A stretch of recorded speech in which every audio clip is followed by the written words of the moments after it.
ยอีหลีห้อยวันพันปีบ่มีเปลี่ยนแปลงทุกเสาทุกแรงสีแดงสีแพงทุกวันสีหักสีหอมสีถนอมจอมพวน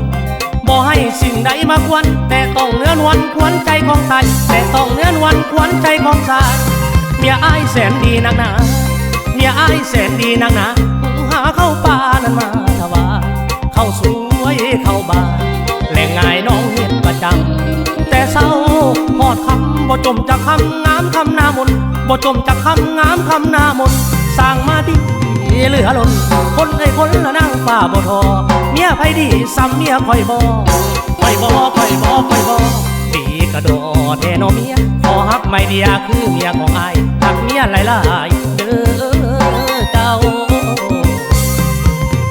บ่มีไผสิเข้าใจคือเมียเฮาเรียกหนักเรียกเบาเมียเฮาทนสู้ได้ดีวันนี้ก็ย้อนเมียสมตรูได้ดีวันนี้ก็ย้อนเมียสมตรูมีกินมีอยู่ก็ย้อนเมียผู้งามมีกินมีอยู่ก็ย้อนเมียผู้งามสิขอตามน้ำก้นสิบ่สนสาวน้อยสาวใหญ่สิบ่สนสาวน้อยสาวใหญ่ฮักหมดใจคือเมียของอ้ายคนตายทิ้งกาชิยอมขอหักขอหอมถนอมเมียไว้ชาตินี้ชาติใดมีใจเพียงเจ้าหักเพียงเมียเฮาผู้เดียวเด้อหักเมียเสมอกับพ่อ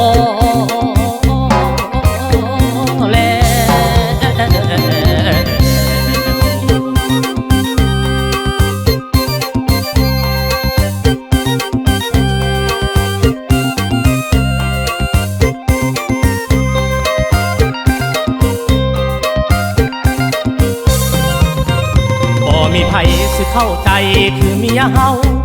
เรียกหนักเรียกเบาเมียเฮาทนสู้ได้ดีวันนี้ก็ย้อนเมียสมตรูได้ดีวันนี้ก็ย้อนเมียสมตรูมีกินมีอยู่ก็ย้อนเมียผู้งามมีกินมีอยู่ก็ย้อนเมียผู้งามสิขอตามน้ำก้นสิบ่สนสาวน้อยสาวใหญ่สิบ่สนสาวน้อยสาวใหญ่ฮักหมดใจคือเมียของอ้ายคนตายทิ้งกาชิยอมขอหักขอหอมถนอมเมียไว้ชาตินี้ชาติใด